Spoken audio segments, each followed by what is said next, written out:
Assalamualaikum warahmatullahi wabarakatuh. Perkenalkan, nama saya Rizka Permata Putri dari kelas manajemen 22A dengan nomor NPM 22411043. Di sini saya akan membawakan materi 7 tentang penarikan sumber daya manusia. Yang pertama, pengertian dari penarikan sumber daya manusia. Penarikan karyawan baru bagi suatu organisasi merupakan tantangan bagi semua departemen personalia.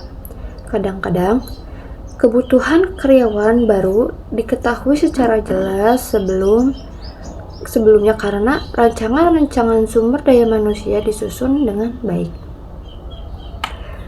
Penarikan adalah proses pencarian dan pemikat para calon karyawan atau pelamar yang mampu untuk melamar sebagai karyawan. Proses ini dimulai ketika para karyawan dicari dan berakhir bila lamaran-lamaran mereka diserahkan. Hasilnya adalah sekumpulan pencari kerja dari mana para karyawan baru diseleksi. Proses penarikan ini penting karena kualitas sumber daya manusia organisasi tergantung pada kualitas penarikannya. Kendala-kendala penarikan sumber daya manusia. Agar proses penarikan sumber daya manusia berhasil, perusahaan perlu menyadari berbagai kendala yang ada.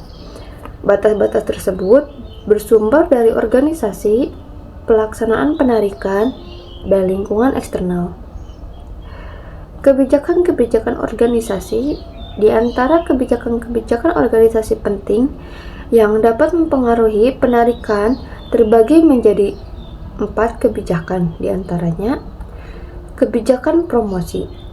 Kebijakan promosi dari dalam dimaksud untuk memberikan kepada karyawan yang ada saat ini kesempatan pertama untuk mengisi lowongan-lowongan pekerjaan. Kebijakan ini akan meningkatkan moral dan partisipasi karyawan, serta membantu kegiatan pemeliharaan para karyawan. Yang kedua, kebijakan kompensasi. Kendala umum yang dihadapi oleh pelaksanaan penarikan adalah kebijakan-kebijakan penggajian atau pengupahan. Sebuah organisasi biasanya menerapkan range upah untuk setiap pekerja yang berbeda. Yang ketiga, kebijakan status karyawan. Meskipun minat karyawan terhadap tipe status penerimaan seperti ini semakin tinggi, kebijakan tersebut dapat menyebabkan perusahaan menolak karyawan berkualitas yang menginginkan status kerja penuh waktu atau full time. Yang keempat, kebijakan penerimaan tenaga lokal.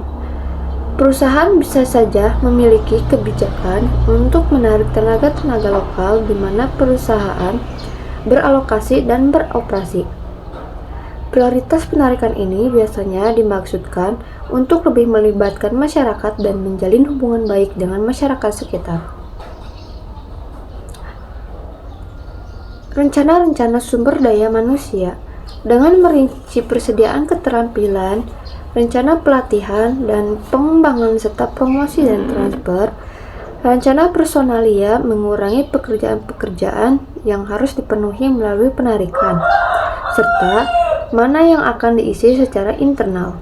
Rencana ini membutuhkan proses penarikan karena meringkas kebutuhan-kebutuhan penarikan di waktu yang akan datang. Kondisi pasar tenaga kerja. Pemahaman kondisi pasar tenaga kerja memungkinkan manajemen dapat memperkirakan suplai tenaga kerja yang tersedia untuk penarikan karyawan.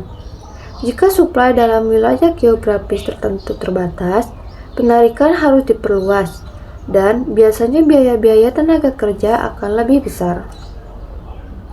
Kondisi lingkungan eksternal. Di samping perubahan dalam pasar tenaga kerja, tingkat pengangguran, kondisi dan tingkat pertumbuhan perekonomian, hukum pembunuhan, proyeksi angkatan kerja, kelangkaan tenaga kerja dengan keterampilan tertentu, dan kegiatan penarikan asing, semuanya akan berdampak pada upaya penarikan oleh perusahaan. Persyaratan jabatan. Persyaratan suatu jabatan adalah salah satu kendala penarikan. Contohnya, untuk menarik tenaga-tenaga terampil akan lebih sulit daripada menarik tenaga-tenaga tidak terampil. Saluran-saluran penarikan. Metode penarikan sering disebut juga sebagai saluran penarikan atau disebut channel. Saluran atau sumber yang dapat digunakan untuk penarikan karyawan diantaranya 1. Walk-in.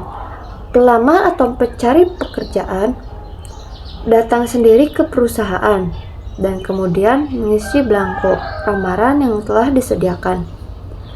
Lamaran-lamaran ini disimpan dalam satu file sampai ada lowongan pekerjaan atau sampai lamaran dinyatakan tidak valid lagi. Yang kedua, rekomendasi dari karyawan. Pertama, karyawan yang memberikan rekomendasi berarti telah melakukan penyaringan pendahuluan. Kedua, perusahaan memperoleh informasi lengkap dari pemberi rekomendasi tentang pelamar. Yang ketiga, karyawan akan cenderung merekomendasikan teman-temannya yang memiliki kebiasaan dan sikap yang hampir sama. Terakhir, pelamar telah mengetahui karakteristik karyawan dan organisasi dari pemberian rekomendasi. Yang ketiga, lembaga-lembaga pendidikan.